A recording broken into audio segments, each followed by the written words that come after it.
sitting singly, it is will be an administrative order, right? Sir मैं अभी practising में नहीं हूँ क्योंकि मेरी हेल्थ ठीक नहीं रहती है। नहीं मैडम, ऐसा ना, आप जब लगेगा तो you will already B noticed. ऐसा नहीं कि आपको नहीं मालूम चलेगा, आपको पता। Notice is I can not fix a date before another honourable court. Sir please, इस केस में 2014 में क्या हुआ सर, 2015 में हाँ। डॉक्यूमेंट फाइल किए गए थे मेरे द्वारा, हाँ। जिसमें कि आर्गुमेंट सुना गया था। उस पे जी डॉक्यूमेंट पे आर्गुमेंट सुना गया था। उसके बाद ऑनरेबल हाई कोर्ट के द्वारा एक ऑर्डर किया गया था, हाँ। जिसमें कि जो सबऑर्डिनेट कोर्ट द्वारा जो इंटरिम ऑर्डर दिया गया है। सबऑर्डिनेट कोर्ट या सॉरी सर, हाई कोर्ट के द्वारा नहीं, सबऑर्डिनेट कोर्ट द्वारा जो ऑर्डर दिया गया था। हम नहीं कह सकते हैं डिस्ट्रिक्ट आपको कोर्ट सबऑर्डिनेट सुप्रीम कोर्ट ने मना किया सब है। हाँ, तो ट्रायल कोर्ट बताइए कौन सा ऑर्डर दिखा रही हैं, किस तारीख का order? Annexure R2 of the petition. नहीं डॉक्यूमेंट होगा ना R2 तो आपका डॉक्यूमेंट है सर मेरा। एक सेकंड, जस्ट मिनट, फाइल्ड है 7/5/15 को फाइल किया गया था। 7/5/15 को देखो भाई रजिस्ट्रार साहब ने कहा। तो क्या है उस डॉक्यूमेंट में मैडम? तो 20/10/2014 को डोमेस्टिक वायलेंस एक्ट के अंतर्गत में एंट्रीम ऑर्डर पास किया गया था। अच्छा हाँ, जिसमें कि सर मुझे रिविजनर्स के घर में रहने के लिए ऑर्डर किया गया था और मेंटेनेंस के लिए मेडिकल। तो उसी ऑर्डर को इन्होंने चैलेंज किया होगा ना यहाँ पर। That order has been absolute. That order has been absolute. So what's the understanding? That order has been Absolute. The interim order was passed. That was absolute as per my knowledge. 6/8/2015, my lord. So what's he saying? नहीं समझे, नहीं जो order ये बता रही हैं कि इनको रखने के लिए कहा गया था, उस ऑर्डर को क्या हो गया? वो ऑर्डर नहीं, उसमें इंट्रीम ऑर्डर था। तो 6/8 को वो ऑर्डर, जो इंट्रीम ऑर्डर को एब्सोल्यूट कर दिया कोर्ट ने। एब्सोल्यूट कर दिया। तो इनका कहना है कि लोअर कोर्ट के ऑर्डर को एब्सोल्यूट कर दिया। She want to say that what I am understanding. नहीं तो अभी तो यहाँ पर कोई इंट्रीम ऑर्डर है क्या इसमें? नहीं, यहाँ है ना सर, यहाँ हाँ वो जो नहीं, हम समझे नहीं भैया, जैसे एक ऑर्डर हुआ, लाइव दिखाई, क्या दिखा रही थी भाई, लाइव दिखाई। नहीं ये ऑर्डर जो नहीं इसमें समझ क्या दिखा रहे? नहीं ये डॉक्यूमेंट आया है क्या आपके पास? देखो ये फाइल किया है क्या आपने? इनका आज फाइल दिखाइए, दे दीजिए इनको, दीजिए।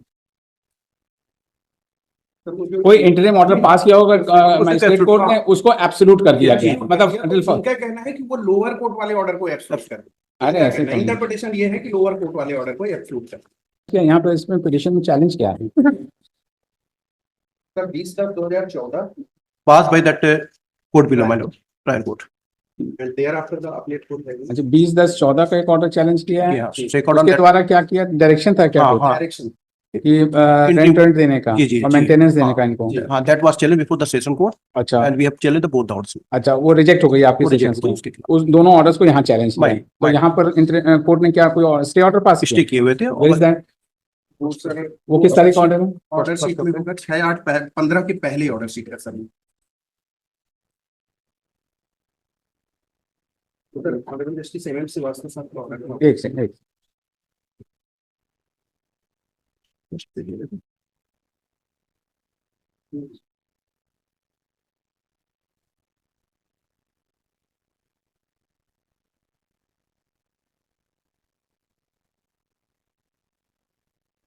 इसमें तो वही कोर्सिव एक्शन वाला ही लिखा हुआ है, स्टे है। MM श्रीवास्तव साहब को कोई नहीं, वाजपेयी जी। अच्छा ये है, सॉरी है तो ये तो नोटिस इशू किया था MM श्रीवास्तव साहब ने, फिर हाँ लिखा तो है, राइट।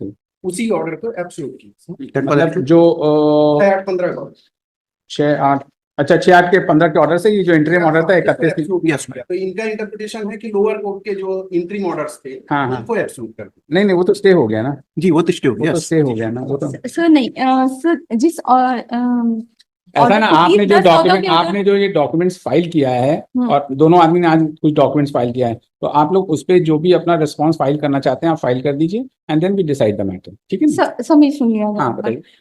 20/10/14 का जो ऑर्डर था उसको एडिशनल सेशन जज के यहाँ इनके द्वारा भी चैलेंज किया गया था और मेरे द्वारा भी चैलेंज किया गया था, जिसमें कि मैंने अमाउंट को बढ़ाने के लिए चैलेंज किया था और इन्होंने कम करने के लिए, तो दोनों के ही फाइल को रिजेक्ट कर दिया गया। ठीक है। और उसके बाद मैं उस ऑर्डर को चैलेंज की थी यहाँ हाई कोर्ट में थ्रू CRMP। ठीक है। तो जो कि इसके तो आपकी भी पिटीशन इसी में लगी है क्या यहाँ? डिसमिस हो गई मोशन। अच्छा, सर सेकंड पैरा में है उसी नहीं तो वो डिसमिस हो गई मेरिट पे, मेरिट पे dismiss without issuing notice. Without issuing notice Notice, dismiss हो गई। हाँ। तो उन्होंने उसको चैलेंज नहीं किया कहीं आगे? अच्छा, आप वाला ये मैटर पेंडिंग है। जी हमारा डिसमिस इस आधार पे किया गया था कि उसको इंटरफेयर नहीं किया था, जो मतलब उनका आदेश कहना दिया था गया आपने है, वो एनहांसमेंट सही का है। मांगा था, इन्होंने कम करना है, तो आपका एनहांसमेंट की कोर्ट ने बाया नहीं ऑर्डर कहाँ है? वो सेपरेट था, उन्होंने ऑर्डर फाइल सर किया है। सेकंड उसका ऑर्डर फाइल किया para number second para number sir 2015 वाले में। ठीक सही।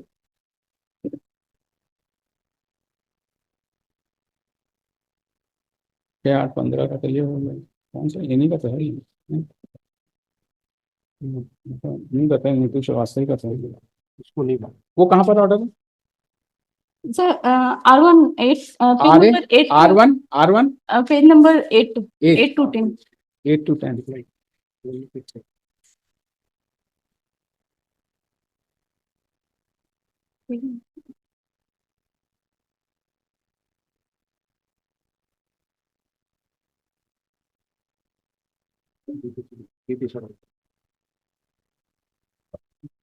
ये 10-3-15 का ऑर्डर है क्या? 10-3-15 का।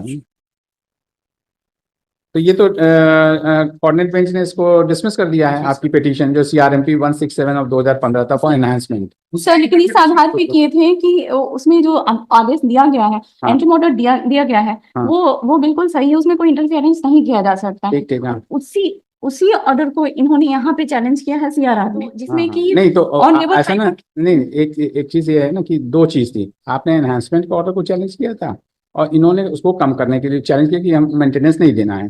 आपकी पिटीशन कोर्ट ने मेरिट पे डिसमिस कर दिया कि इंटरफियरेंस नहीं है। नाउ यू वांट टू, आप कहना ये चाहते हो कि जब हमारा डिसमिस हो गया तो इनका भी डिसमिस हो जाना, यही है ना आपका कहना? सब मेरा अधिकार कैसे छीन सकते हैं रहने का घर में? नहीं, अगर देखिए अब आपका ये वाला तो मेरिट पे कोऑर्डिनेट बेंच ने डिसमिस कर दिया, अगर if you are agreed by this order, अगर आपको कोई ग्रीवियंस है तो you can take recourse to law. Sir नहीं सर ऑनरेबल हाई कोर्ट में अब ऐसा जब मेरिट पे सुनेंगे तो फिर बताएंगे ना, अभी तो फिलहाल सर वो ऑर्डर भाई वो ऑर्डर एक कोऑर्डिनेट बेंच का है, अगर उससे आपको कोई जो है मतलब क्षुब्ध हैं आप, तो you have a right to challenge before the apex court. Honourable Sanjay Agrawal sir के यहाँ का भी के यहाँ ही मेरा CRM पे डिफेंस किया गया था और उसी कोर्ट में ही ऑर्डर किया गया एक था। चीज ये बताइए, just what she is saying, when a same order has been rejected, नहीं ये जो इम्प्यून ऑर्डर सेम है ना, इम्प्यून ऑर्डर तो सेम होगा, इसका एनहांसमेंट का था, आपका जो है for washing of that order था, तो learned one of the coordinate bench has dismissed her Indian, तो probably this matter has to go before him only because it is against the same order on that issue. on that issue. That should be decided by the same It has been pointed out by such and such that against the impugned order, revision was CRMP was filed by निकालने पेशकार साहब ये है by the respondent of the present case Neetu Shrivastava as CRMP no 167 of 2015, and the same was dismissed by Honorable Sanjay K. Agrawal J. White order dated 10/3/2015. ठीक है ना, यही impugn order है ना, है ना, and the present matter is also the subject matter, the impugned order has been challenged by the petitioners before this court, है ना, in the present 482 CRPC, 482 एक revision है ये, revision before this court, and the proprietary demands that the matter be sent to Honorable Sanjay K. earlier order after nomination of the Chief Justice. ठीक, उन्हीं के सामने, ठीक है। तो प्लीज फिक्स इट, मैं रायपुर रहती हूँ सर। ऐसा है ना, आप रायपुर आप रहते हो, जब नॉमिनेशन होगा तो उस समय आप देख लीजिएगा उस पे, अगर स्टार जुडिशियल नॉमिनेशन, अब वी हैव टू सी ना, we can not fix a date like this before another bench unless and until he is sitting singly, it is will be an administrative order, right? Sir मैं अभी practising में नहीं हूँ क्योंकि मेरी health ठीक नहीं रहती है। नहीं मैडम, ऐसा ना, आप जब लगेगा तो you will already B noticed, ऐसा नहीं है कि आपको नहीं मालूम चलेगा, आपको पता। Notice is I can not fix a date before another honourable court. Sir please 9 sorry, no, madam, you are sufficient enough, you come to this court not like this.